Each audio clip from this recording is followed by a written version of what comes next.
Bonjour à tous, Nicolas Desjardins, bienvenue au cours de testing musculaire. C'est l'une des fondations les plus importantes que vous allez apprendre dans votre métier de thérapeute parce que si vous ne savez pas tester, vous n'avez aucune idée des résultats que vous pouvez avoir sur le corps humain, savoir si oui ou non il y a une dysfonction. Donc, on sert du testing musculaire pour identifier des dysfonctions musculo-squelettiques et des problèmes parfois neurologiques aussi. Ça peut être aussi venant d'une compression nerveuse. Donc, j'ai invité avec moi aujourd'hui le Dr Vikas Dhawan, qui est chiropraticien à Ottawa, à la clinique Apollo Physical Therapy Centre. Un merveilleux praticien, en fait, qui intègre beaucoup, justement, le testing musculaire dans sa pratique. Donc, je l'ai invité à donner cette formation-là avec moi. Il va être à titre de participant, mais dans la formation en anglais, ça va être lui qui va faire les tests sur moi.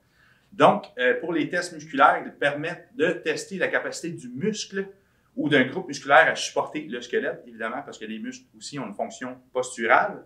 Ils sont utilisés pour identifier des dysfonctions musculo-squelettiques et des problèmes neurologiques, comme j'ai dit plus tôt.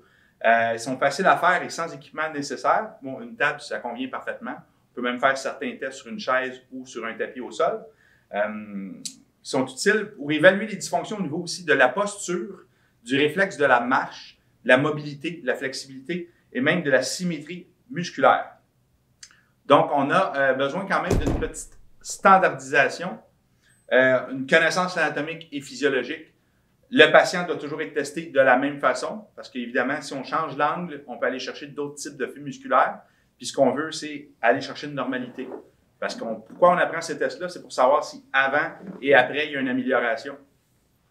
La pratique, elle amène à la précision et à l'automatisation des gestes. Donc, vraiment, ces tests-là, ça doit être acquis, reproductible. Vous devez être capable de les faire constamment. La tête doit rester dans l'axe ainsi que les yeux. Sinon, ça peut tronquer l'évaluation aussi musculaire.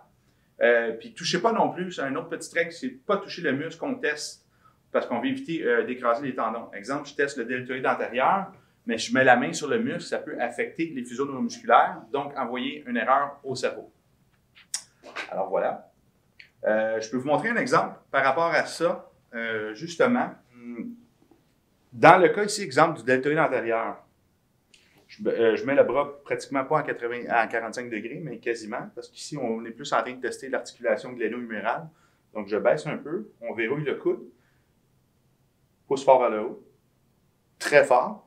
Donc, qu'est-ce que je peux faire? C'est raccourcir la fibre musculaire. On fait un principe de sédation du muscle. Là, qu'est-ce qu'on dit au cerveau? C'est tes fibres sont raccourcies, mais le muscle n'a pas fait de contraction réellement. Pousse fort. Et le muscle va casser. Parce que le cerveau a reçu des messages, mais la boucle n'est pas complète.